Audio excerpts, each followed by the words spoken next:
Hey everybody, and welcome to the Prop Shop Library. Today this is a very basic list that I will be giving you on what you need to have as a beginning prop maker. So welcome to Prop Making 101. Let's go.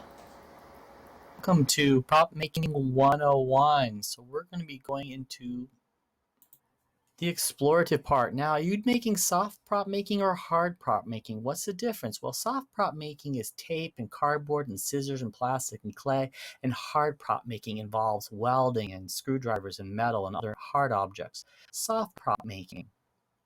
We use marking tools, building materials, cutting tools, adhesive, and brushes, and I'll be going over all of those today. Let's talk about marking tools. You would need a good quality ink pen, some 2B pencils, permanent markers, and I like a collection of thick and thin.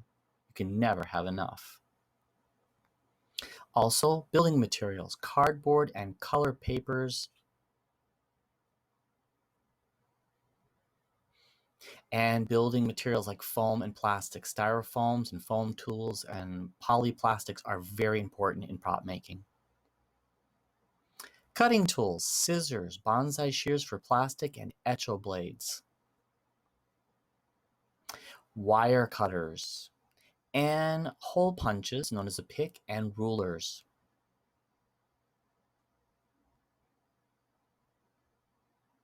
Adhesives.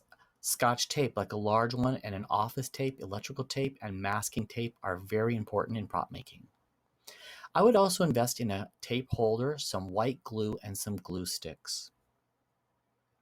A staple gun comes in very handy, but essentially a glue gun and glue sticks. Buy the best glue gun you can afford. Brushes.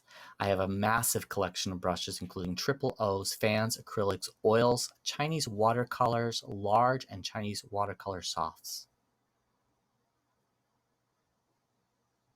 Calligraphy and Chinese ink brushes. I also use some 3-inch house poly brushes, synthetics, and natural brushes in 1 and 2 inches for faux painting. Additional tools you can have are professional markers. Each one of those costs about $2 each, and tweezers for different elements, and spatulas for mixing acrylic paints. Old toothbrushes. Save your old toothbrushes and get a collection of clay modeling tools. Paints.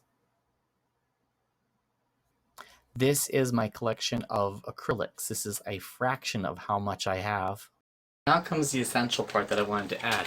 I'm always being asked, what kind of clays are you using in your prop making?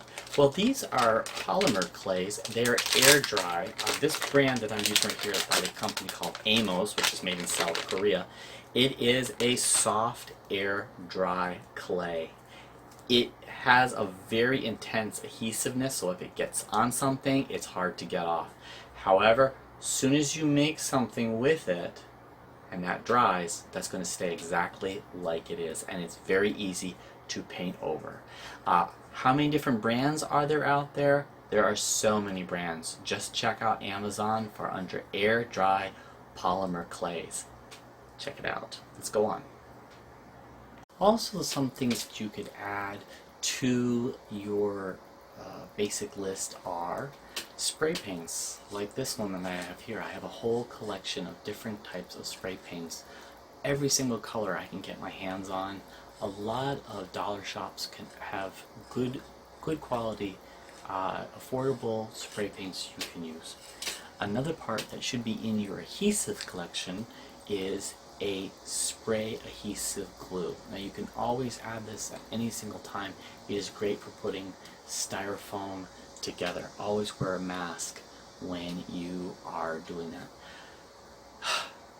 Pieces that you should have for building materials, things like styrofoam balls, plastic containers that you save, any type of disposable dishes, and one of the best friends for prop makers could ever have, the leftover styrofoam dishes. They're great for pallets.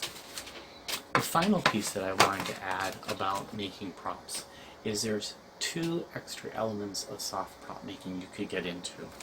One thing is called mold making. Now, if you don't know what this is, you can actually learn to do mold making. There's a lot of videos on mold making on YouTube. I actually will probably make a video myself on how to do soft prop mold making, and also silk screening. Now, if you've never done a silk screen before in your life, it is a lot easier than it looks. But those basically are the list of basic things that you could use and do as a prop maker. I hope this has been a big help, and I would really like to thank Sally for reaching out to me and saying, would you please make a list and share with us? Signing off from Historical Recreations of the Prop Shop, Professor M.